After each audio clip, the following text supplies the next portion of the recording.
Bendiciones. Soy el pastor Teodoro Hernández de la Iglesia Viento de Dios en la ciudad de Toluca. El devocional del día es el poder de Dios sobre todo problema. En las Escrituras leemos diferentes historias, interesantes por supuesto, que sucedieron, pero hay una en particular que me llama la atención en los Evangelios. Dice que cuando los discípulos iban en la barca a la tierra de Gadara, se levantó una gran tormenta tan fuerte que ellos pensaban que iban a morir.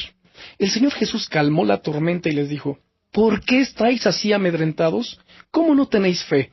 Ellos estaban llenos de temor y su fe estaba en el más bajo nivel, pero con ellos estaba Jesús en la barca y eso es lo más importante.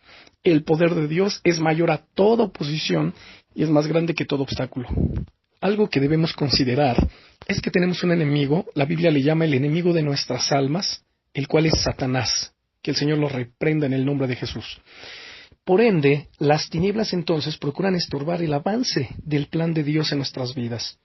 Cuando leemos en el libro de los Hechos, capítulo 4, versículos del 1 al 4, dice: hablando ellos al pueblo, vinieron sobre ellos los sacerdotes con el jefe de la guardia del templo y los saduceos, resentidos de que enseñasen al pueblo y anunciasen en Jesús la resurrección de entre los muertos. Y les echaron mano y los pusieron en la cárcel hasta el día siguiente, porque ya era tarde. Pero muchos de los que habían oído la palabra creyeron, y el número de los varones era como 5,000.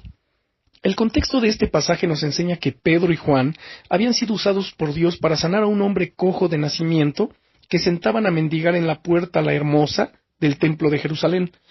Aquel milagro fue usado por Dios para atraer a todo el pueblo, y allí predicó Pedro.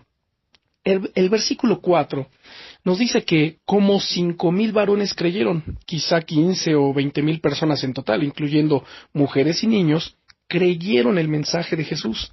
Sin duda alguna, esa fue una gran victoria en el reino de Dios. Sin embargo, nos dice el pasaje que los sacerdotes, el jefe de la guardia y los saduceos, resentidos por aquella enseñanza, capturaron a Pedro y a Juan y los metieron a la cárcel hasta el día siguiente para ser juzgados. Como podemos ver, detrás de ellos estaba la inspiración del reino de las tinieblas, el cual utiliza a diferentes personas, y motivos por supuesto, para estorbar el avance del reino de Dios. En este caso, el diablo utilizó el resentimiento que había en sus corazones, por eso dice la Biblia, resentidos de que enseñasen al pueblo.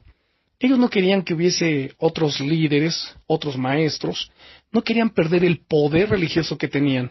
Ellos no querían que Jesús reinara, pues eso significaría la pérdida de muchas cosas. Podemos notar entonces que un corazón sano es fundamental para entender los planes de Dios, pues cuando en él hay resentimientos, odios, heridas, envidias, complejos, etc., el enemigo puede operar desde allí y lamentablemente usarnos para estorbar la obra del Señor, como hizo el enemigo a través de sacerdotes y saduceos. Finalmente, Dios les dio la victoria a Pedro y a Juan, quienes siguieron predicando el mensaje de Jesús. Dice en este mismo capítulo 4 del libro de los Hechos, verso 33, y con gran poder los apóstoles daban testimonio del Señor Jesús. No importa cuán fuerte sea la oposición de las tinieblas, porque siempre el poder de Dios saldrá vencedor. Lo importante es que nosotros prediquemos, hablemos la palabra de Dios, prediquemos el nombre de Jesucristo, así como lo hicieron los apóstoles. Pedro y Juan, recordemos, estaban sirviendo a Dios.